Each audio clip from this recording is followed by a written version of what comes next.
Ahora, que conocemos estos, digamos, diferentes grupos base, podríamos decir, estas estructuras base, los alcanos, los alquenos, los alquinos, ahora podemos empezar a trabajar lo que se conocen como los grupos funcionales y que son ordenamientos de átomos, muchas veces distintos de carbono e hidrógeno, que digamos le dan características físicas y químicas a las moléculas orgánicas. ¿Ok? Entonces, y que obviamente tienen una consecuencia también en cómo las llamamos en la nomenclatura. ¿Ok? Uno de los más simples son los haluros de alquilo. Son compuestos que son esencialmente alcanos, que tienen un átomo halógeno, flúor, cloro, bromo o yodo. ¿Ok? En general, los compuestos, ya los bromados ya son bastante reactivos, los yodados son extremadamente reactivos, así que es raro encontrar compuestos yodados. Em, Pueden estar en cualquier unido a cualquier átomo, en cualquier molécula con otros grupos funcionales también. O sea, esto también puede, digamos, ir mezclado, etcétera. Puede ser un bromuro de un alqueno, de un alquino o de otro grupo funcional, un alcohol, etcétera. Así que todo esto después se va mezclando. Pero en términos simples, ¿no es cierto? Esencialmente el grupo funcional es la presencia de un halógeno sobre un átomo de carbono con hibridación sp3, muy rara vez sobre alguna hibridación diferente. ¿Ok? Ahora, ¿cómo funciona la nomenclatura? Los halógenos son considerados simplemente sustituyentes, así que no tienen ninguna incidencia más allá de ser considerados como uno de los sustituyentes de la molécula. ¿Ok? Entonces se coloca el número y el nombre del átomo. 2-bromo, por ejemplo, X, lo que sea. Ahora, sí es importante entender de que al estar trabajando, ¿no es cierto?, con un grupo completo de átomos, ¿no es cierto?, los halógenos, flúor, cloro, bromo y yodo, se producen diferencias importantes en cómo digamos, estos enlaces se producen. ¿Ok? El flúor es un átomo relativamente pequeño, por lo tanto el enlace que se produce es relativamente corto, 1,39 angstrom, y la fuerza del enlace es importante. Eso se produce porque hay una mayor interacción de los orbitales para formar el enlace. ¿Ok? Está más unido el enlace, podríamos decir. El aumento en el volumen de electrones que se produce pasar de un periodo al otro dentro de un grupo, es decir, es aumentar en una tremenda cantidad los electrones en capas, y por lo tanto eso genera que el volumen del átomo sea mayor y la capacidad de formar el enlace tenga que necesariamente ser a mayor distancia. Y uno puede ver que en el caso del cloro ya ese enlace de 1,4 Armstrong pasa a casi 1,8, con el bromo 1,93 y en el yodo ya sobrepasa los 2 Armstrong, y por eso que el enlace carbono-yodo es un enlace relativamente fácil de romper, porque al ir alargando el enlace voy disminuyendo la capacidad que tienen los orbitales de interactuar entre sí. ¿Ok? Y por lo tanto la reactividad va aumentando a medida que yo el enlace lo voy alargando en distancia. ¿Ok? Y eso yo lo puedo ver reflejado en la fuerza o la energía requerida para romper ese enlace. 108 kilocalorías por mol en el caso del flúor, 84 cloro, 70 bromo, 57 yodo. O sea, romper un enlace carbono-yodo es prácticamente la mitad de la energía que se necesita para uno con flúor. ¿Okay? Otro grupo funcional y ya involucra uno de los átomos más importantes dentro de la química orgánica con el carbono, ¿no es cierto? Es el oxígeno. Y el oxígeno puede estar formando, digamos, parte de una molécula orgánica de diferentes formas. El oxígeno, si consideramos el oxígeno con hibridación sp3, va a tener la posibilidad de formar dos enlaces a dos átomos distintos, dos átomos de carbono distintos, también con hibridación sp3, aunque podrían tener otra hibridación también. En el caso de los enoles, por ejemplo, es un caso en el donde están unidos a un grupo con hibridación sp2, por ejemplo. Y en el caso, ¿no es cierto?, de estar unido a dos átomos de carbono, entonces se dice que el grupo es un éter. ¿Ya? Desde el punto de vista de la nomenclatura, los éteres se consideran como un puente, el oxígeno se considera como un puente entre dos grupos. Entonces podemos tener el caso de tener un metilo y un etilo, ¿no es cierto? Como en la primera molécula tenemos el éter metil etílico. Dos etilos, éter dietílico o dietiléter. Eh, También podemos tener un terbutil, un isobutil, etcétera. ¿Ya? Esa es esencialmente la forma en la cual se trabaja la nomenclatura de los éteres. Desde el punto de vista de la geometría, considerar, ¿no es cierto?, que como el oxígeno tiene una hibridación sp3, entonces vamos a tener una geometría tetraédrica y por lo tanto ¿no es cierto?, los éteres van a seguir esa estructura con un enlace tipo tetraedro entre los dos grupos que están en el oxígeno. En ningún caso el oxígeno va a estar formando 180 grados, ¿no es cierto? Nunca va a ser lineal el enlace, sino que va a ser las dos patitas de un tetraedro. ¿Ok? Algo parecido pasa con los alcoholes, en donde en el alcohol el oxígeno no está formando dos enlaces a átomos de carbono directamente, sino que solo un enlace a átomo de carbono y el otro es un átomo de hidrógeno. Y lo que genera es un grupo funcional que tiene un OH, ¿no es cierto? Y esto es lo que nosotros conocemos como un alcohol. Desde el punto de vista de la nomenclatura, es muy común que se consideren alcoholes de tres tipos: primarios, secundarios y terciarios, dependiendo del tipo de carbono al cual están unidos, ¿no es cierto? Si el carbono al que están unidos tiene un solo enlace más a átomos de carbono, entonces eso significa que tengo un carbono primario y por lo tanto este es un alcohol primario. Un alcohol secundario está unido a un átomo de carbono que tiene dos enlaces a carbono y uno terciario a tres enlaces de carbono. En este momento no tiene mucho sentido, digamos, esta consideración. Esa consideración es mucho más importante cuando se trabaja la reactividad de este tipo de compuestos. ¿Ok? Ahora, cuando los tenemos que nombrar, ahí nosotros tenemos que considerar el alcohol como si es que el alcohol es el más importante de los grupos funcionales presentes. El nombre toma ahora la terminación ol y se utiliza el número de átomos de carbono de la cadena que lo contiene más larga para nombrarlo. Entonces, por ejemplo, en el caso de un alcohol que está unido a una cadena de tres átomos de carbono, que sería un propano, toma el nombre propanol. ¿Ok? Si es que la cadena tiene más grupos que digamos, apareciendo como sustituyentes, entonces vamos a tener que nombrar esos sustituyentes. Ese es el caso de la última molécula, ¿no es cierto?, donde tenemos el 2,2 dimetilpropanol. Tenemos un propano, que son los tres átomos de carbono de la cadena con el OH, y tenemos los dos metilos en el carbono 2 de la cadena actuando como sustituyentes.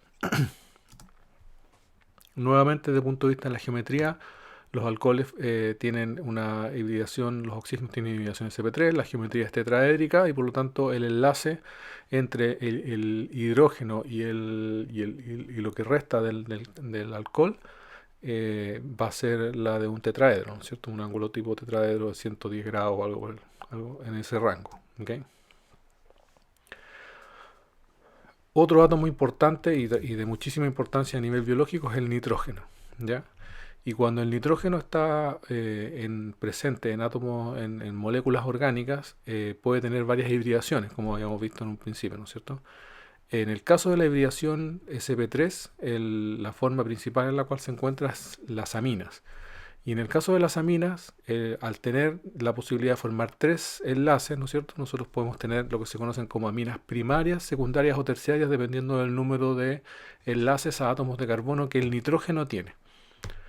Por lo tanto, podemos tener el caso de una amina primaria como la metilamina, en donde solamente hay un solo grupo unido al nitrógeno y el resto son hidrógenos, NH2, y ese grupo es metilamina. Si tenemos dos grupos, por ejemplo, podemos tener la etilmetilamina. Funciona un poco parecido como el caso de los éteres. Y podemos tener también una trimetilamina, por ejemplo, tres grupos metilo unidos al nitrógeno, etcétera. ¿Ok? No vamos a entrar en mayor detalle en la nomenclatura de estos grupos en general. Desde el punto de vista de la geometría, nuevamente la hibridación nos entrega toda la información tridimensional. El nitrógeno tiene una hibridación sp3 y por lo tanto los enlaces unidos al nitrógeno están formando una pirámide, ¿no es cierto?, de base triangular, en donde el nitrógeno está en la punta de la pirámide y los grupos están formando las otras tres puntas, ¿no es cierto? O si lo queremos ver de otra manera, son tres partes de un tetraedro a la cual le falta una parte que sería la del par electrónico, del orbital lleno de electrones, ¿no es cierto? La geometría se varía ligeramente, los ángulos varían ligeramente en relación al volumen. ¿Ok? Siempre va a haber un ajuste ahí de esos ángulos porque dependiendo del volumen de los grupos, ¿no es cierto? Estos ángulos pueden cambiar un poco, es dinámico en ese sentido. Ahora, otro grupo tremendamente importante es con oxígeno y es el grupo carbonilo. El grupo carbonilo es el grupo en donde el átomo de carbono forma un enlace doble pi sigma con un oxígeno, ¿ya? Y ese grupo carbonilo tiene una serie de implicancias biológicas, está muy implicado en muchas moléculas, ¿no es cierto? Tiene mucha reactividad el grupo carbonilo y por lo tanto tiene mucha importancia a nivel químico también. Así que es un grupo funcional muy común y que de hecho lleva a generar una serie de subgrupos dependiendo de quiénes son los sustituyentes, podríamos decir, del carbono sobre el grupo carbonilo, ¿ya? Y esos son los que vamos a ver ahora. Por ejemplo, si nosotros tenemos un grupo carbonilo que está uniéndose a un grupo alquilo, R, es decir, a cualquier átomo de carbono o otra molécula, y por el otro lado tenemos un enlace a un OH, lo que tenemos ahí como grupo funcional es el ácido carboxílico. Si en vez de ser un OH es un OR, es decir, es lo que sería equivalente como un éter, tenemos un éster, ¿ya? Si es otro grupo acilo, se le llama grupo acilo al grupo R con el grupo carbonilo, tenemos un anhídrido. También podemos tener enlaces halogenuros, cloruros de acilo o bromuros de acilo. Podemos tener un grupo alquilo y un hidrógeno, aldehídos, o dos grupos alquilo, cetona. Y en el caso de los enlaces a nitrógeno, podemos tener un enlace a un nitrógeno que tiene solo hidrógenos, o un hidrógeno y un alquilo, o dos alquilos. Y en todos esos casos, a ese grupo funcional lo llamamos amidas, ya sean primaria, secundaria o terciaria, dependiendo del número de grupos que tenga el nitrógeno. Entonces, ahí es muy grande la cantidad de moléculas que podemos obtener a partir del grupo carbonilo, precisamente por estas diferencias, ¿no es cierto?, de los grupos que están unidos al carbono, del carbonilo. Y cada uno de estos grupos se justifica que sean considerados de forma separada porque la reactividad y las propiedades físicas, etcétera, son muy distintas y por lo tanto hay que considerarlas uno a uno. Por ejemplo, los ácidos carboxílicos, ustedes ya lo deben saber, los ácidos carboxílicos tienen la característica de ser ácidos de Lewis, ¿no es cierto? Pueden entregar un protón en una reacción ácido-base, y de ahí el nombre. Y por lo tanto también tienen la capacidad, al ser relativamente acídicos, de estar en su forma de base conjugada, en donde ya no tienen el protón, ¿no es cierto? Están como un anión, y ese anión formando algún tipo de aducto con algún catión diferente del hidrógeno, ¿no es cierto? Diferente del protón, como podría ser sodio o potasio en el caso, ¿no es cierto?, de las sales. Es decir, están formando una sal. Entonces esa es una característica bien importante de los ácidos carboxílicos.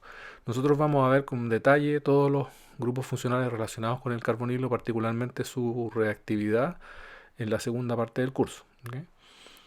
Ahora, desde el punto de vista de la nomenclatura, esencialmente el ácido carboxílico de hecho es el grupo funcional más importante en la nomenclatura orgánica, por lo tanto es el que, si hay un ácido carboxílico en un grupo funcional, ácido carboxílico en una molécula, todo el nombre se basa en ese grupo funcional, ¿ya? Y todos los demás pasan a tener una función secundaria en el nombre.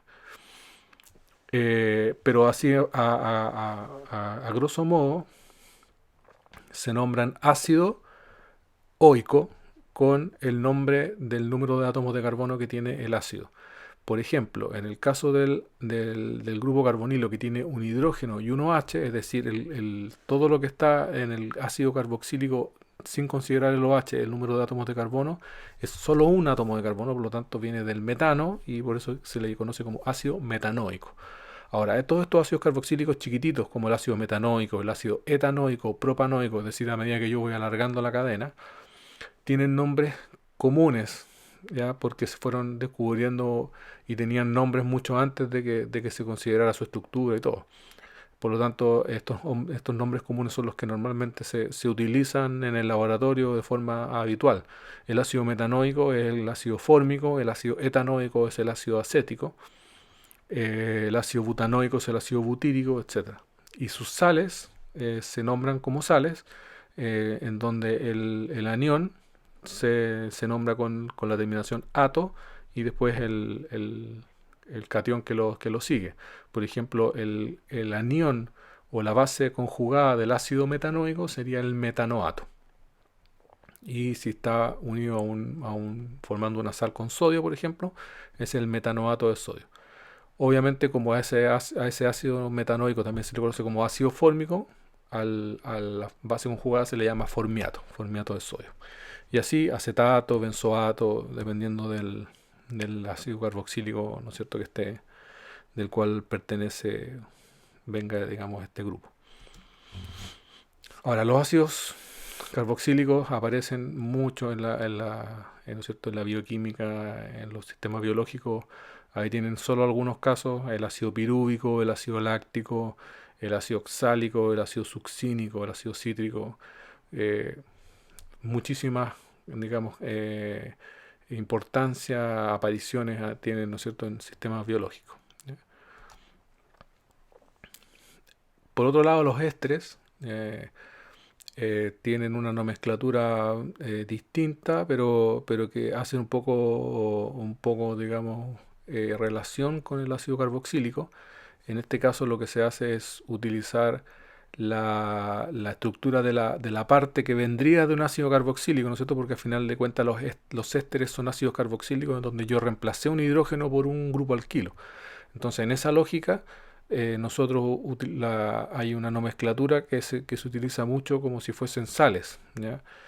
Por ejemplo, tenemos el ácido carboxílico, tenemos el éster que vendría del ácido carboxílico ácido acético, al cual yo reemplacé el hidrógeno por un etilo. Y por lo tanto, en vez de tener ¿no es cierto?, el ácido acético, tengo un ácido acético que tiene un etilo. Y a ese se le conoce como etil etanoato o etil acetato o acetato de etilo. ¿Ok? Todos esos nombres, digamos, son utilizados. Tienen esa lógica. ¿Ok? Los ésteres tienen la característica de tener olores y sabores bien, bien, digamos, marcados, y los podemos encontrar precisamente como parte de las esencias de muchas plantas, flores, frutos, etcétera. Casos muy interesantes son, por ejemplo, el caso del acetato de isopentilo, que si ustedes lo sintetizan en el laboratorio a partir, ¿no es cierto?, de ácido acético y isopentanol, que es la forma en la cual se pueden generar los ésteres, desde el alcohol y desde el ácido, ustedes van a tener un marcado olor y sabor a plátano, muy, muy fuerte, digamos. Lo mismo pasa con el butanoato de metilo. Son moléculas relativamente simples, pero que generan un olor bastante penetrante a la fruta en este caso. Ahora, es un olor muy característico, no completo, o sea, uno logra identificar de que no es la fruta en sí misma, precisamente porque en el caso de la fruta no es un solo éster el que compone, ¿no es cierto?, el olor que nosotros o el sabor que nosotros sentimos, sino que son varios, y por lo tanto cuesta mucho, o sea, cuesta mucho llegar a ese sabor de forma sintética, digamos. Una mezcla de todos esos ésteres en proporciones, digamos. Pero sí es un olor que uno definitivamente reconoce como parte de la fruta. En el caso de las amidas pasa algo parecido, ¿no es cierto? También se utiliza la nomenclatura del ácido carboxílico original, podríamos decir. Por ejemplo, en el caso del ácido acético, en donde yo reemplacé el OH por un grupo NH2, ¿no es cierto? Tengo la acetamida, ¿ya? O etanamida por el número de átomos de carbono, ¿ya? Se utiliza esa nomenclatura también. Ahora, obviamente hay muchas moléculas que tienen amidas en su estructura. Obviamente la que vamos a ver con mayor detalle en el próximo curso es el caso de las proteínas, ¿no es cierto? En donde el enlace peptídico es un enlace amida. Pero aquí tenemos algunas moléculas, ¿no es cierto? Más pequeñitas, como el caso de la cafeína. Ustedes ven ahí que es una santina, un alcaloide que tiene varios átomos de nitrógeno, algunos son aminas y otros son amidas. El caso de la piperina, un compuesto característico de la pimienta negra, también tiene una amida cíclica, ¿no es cierto?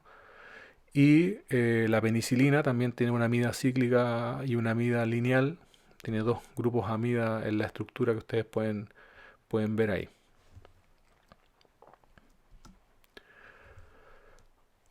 Una historia interesante relacionada con las amidas es la que se da a nivel biológico, ¿no es cierto? En la excreción del nitrógeno en los seres vivos. ¿Ok?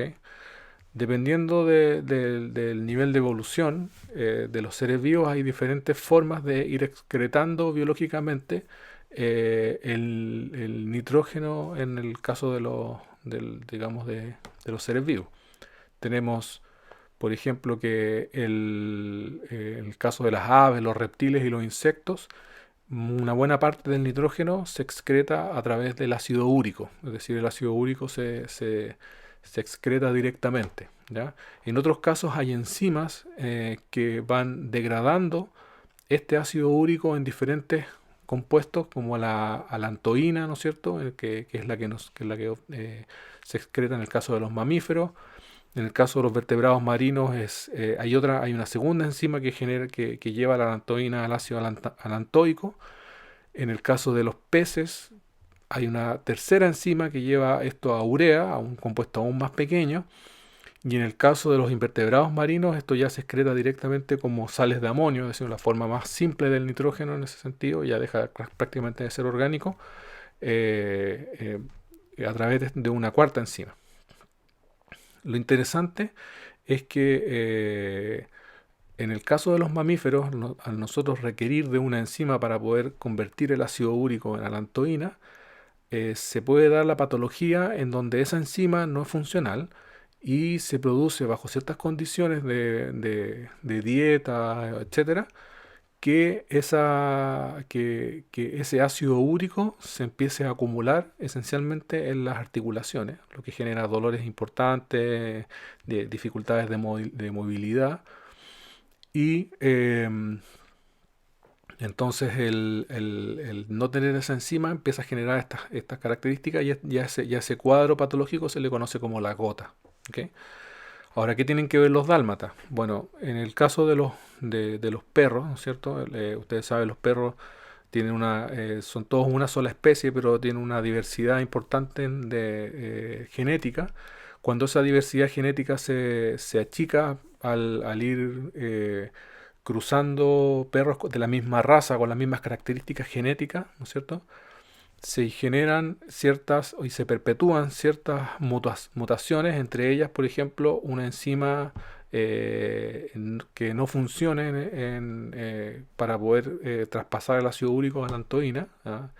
Y eso termina en una sobreacumulación de ácido úrico en las articulaciones y que la gota sea una patología relativamente común en los dálmatas.